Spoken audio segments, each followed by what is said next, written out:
Sir నేను చెప్తాను sir. అలాగే సార్. ఏంటమ్మా స్కూల్లో ఎక్స్కర్షన్ అన్నారంటగా, నువ్వు రానన్నావంట. సార్ ఫోన్ చేశారు. నాకు వెళ్ళాలనిపించలేదు డాడీ. చక్కగా వెళ్ళొచ్చు కదే. ఊరుకోమా, నువ్వు కూడా అలా అంటావు.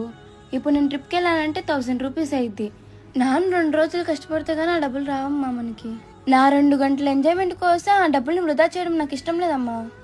తనకంటూ ఒక జీవితం ఉందని మర్చిపోయి మన కోసం కష్టపడుతున్నాడమ్మా నాన్న. మనమే అర్థం చేసుకోకపోతే ఎలా అమ్మా? మదిలో ఎంతో దిగులే ఉన్నా నవ్వుతూ నన్నే పెంచావు నాన్న. కరిగే మైనం నువ్వవుతున్నా నిసిలో వెలుగై నడిపావు నాన్న.